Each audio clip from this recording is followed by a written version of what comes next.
Hello there my dear friends, and welcome back to another Star Wars video. It is I, coming at you once again, your favourite galactic hostess, the one, the only, Star Wars Meg. And today we are returning to the Star Wars rumour mill. It feels like it's never ending, but today we have a very important update. So do you guys remember a couple of days ago, there was a rumour circulating that Kenobi Season 2 might be in the works? And Star Wars fans were confused. We were thinking, well, after Andor Season 2, we've only got Ahsoka Season 2 left, when you're talking about remaining Disney Plus shows. So it's a bit surprising to see that Lucasfilm might be returning to Kenobi. Of all shows, the miniseries. And the reason this really didn't sit right with me and it didn't really make any sense is because Lucasfilm is going back to the big screen. One of the main reasons being that the Disney Plus shows, even though there were some great ones, were just not profitable enough for Disney, with increasingly lower returns on investment, whether you're talking about The Acolyte, Ahsoka, Skeleton Crew, and even Andor Season 2, which was fantastic, but had a gargantuan budget.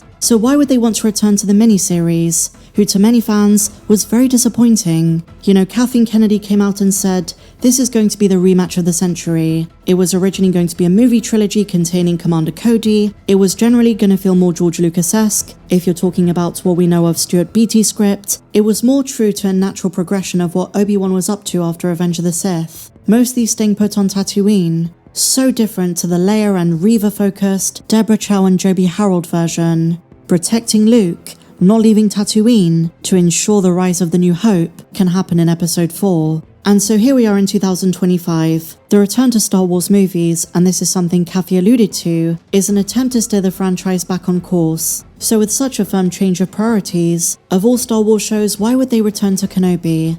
Despite all logic, the source for the rumour, Daniel RPK, said, no, it's happening. But now, my friends, a more reliable insider has chimed in, Jeff Snyder, who promised a couple of days ago he'd address the rumour in his newsletter, and he finally just did. And it's exactly what you expect. Now when it comes to Jeff Snyder, he's proven time and again he has reliable sources. Now granted, he has made a couple of mistakes in the past, and Daniel Richman certainly has gotten a couple of things right, but overall Jeff Snyder is someone to trust. He was the first person last year to tell us there's going to be a Mandalorian movie. That was before The Mandalorian and Grogu was ever announced. And so now, my friends, he has two pieces of so-called bad news. The first concerns the rumors about the Indiana Jones reboot. He thinks that while it's inevitable, the rumor that they're going to do anything soon is bogus. And the second report he debunks is the one concerning Kenobi Season 2. So check this out. Jeff Snyder says, I don't know if this will make you happy or break your heart, but no, there isn't an Indiana Jones reboot in the works, nor is the company working on Season 2 of Obi-Wan. I know that Ewan McGregor was hopeful he'd get to don the robes again, but insiders say that despite rumors, there are no plans for a second season of the show. When it comes to the galaxy far, far away, Lucasfilm has bigger fish to fry. And like I said, at the moment that is Ahsoka Season 2, where Ewan McGregor definitely can appear again, and the upcoming movies, but no Kenobi Season 2. That being said, my friends, with Lucasfilm there is very little transparency. Sometimes announcements, confirmations of projects, big updates, casting announcements come out of the blue. At the moment it's a he said, she said situation. I'm inclined to believe Jeff Snyder on this, but you never know. Kathleen Kennedy flip-flops and changes her mind all of the time. There is nothing set in stone either way. But there have been rumors since Kenobi Season 1 came to an end, and like I said from reliable sources, that Lucasfilm does want to do more with Obi-Wan. From a business standpoint, that makes sense. Whether that becomes a movie trilogy or a big screen sequel to the first season, whatever they decide to do, we will get more of him. But is it going to be Kenobi Season 2, another iteration and installment of the same thing? I very much doubt that. But in other big Star Wars news, Daniel Richman has yet another update to share. He thinks that on top of the Rey movie and the Simon Kinberg trilogy, there is going to be another sequel film. This one is apparently a spin-off of a known side character, and immediately I'm doubtful of this, and the reason I smell BS is he can't name the character this film is going to be about. That is extremely sus. So, let me get this straight. He's been told there's going to be another sequel film. It's not about Rey, it's about another character from those films, but he can't name which. With all due respect, and like I say, he's gotten many things right, the reason I don't believe this rumour is because I think he's just making an educated guess, based on a little bit of this, a little bit of that, various things we've heard over the last few months, and creating a very vague scoop. It's fan guesstimation. He knows there have been talks about a Finn project, there have been rumors about a Kylo Ren project, and if either of those turn out to be true, by way of not being specific, this ends up looking like a legit scoop, when all he did was bank on a good guess.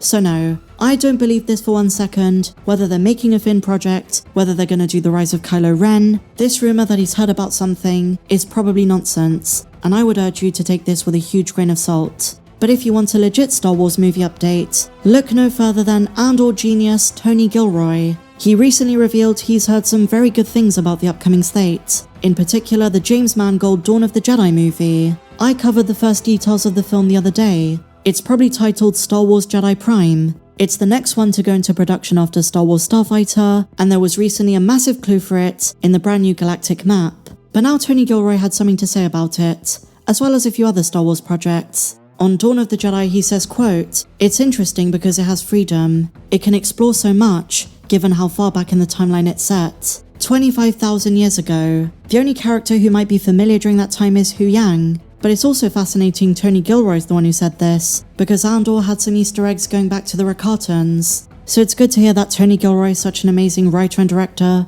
is in the know about these things. And one of the reasons I think James Mangold's movie is going to happen and isn't just going to be shelved is because of the people working on it. Beau Willimon already worked on Andor, and James Mangold, or Jim, as he's also known, worked on Indiana Jones and is good friends with Kathleen Kennedy. And so for Jedi Prime, it's both exciting but terrifying. On the subject of other Star Wars projects, as you probably know by now, Tony Gilroy's a big fan of Skeleton Crew, and talking to Empire magazine he says, quote, "I watched some of it, and I thought it was really cool. I love how committed it is to its tone, and it seems really well done. Tonally very different to our show, he's talking about Andor, but just as awesome.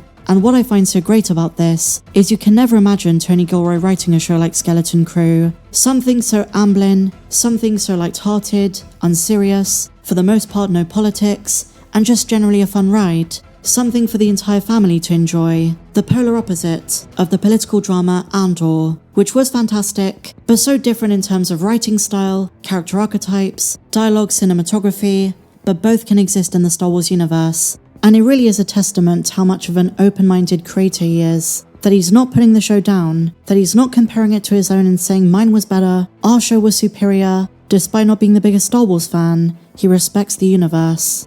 I've said it before, but these days Star Wars can be so many different things. But with that said, my dear friends, share your thoughts on all of today's news in the comments down below. Do you want to see an Obi-Wan Kenobi Season 2? Why so? Or why not? And if you enjoyed this one, please be sure to give me a big fat thumbs up, subscribe if you're new, check me out on socials, and may the Force be with you, always.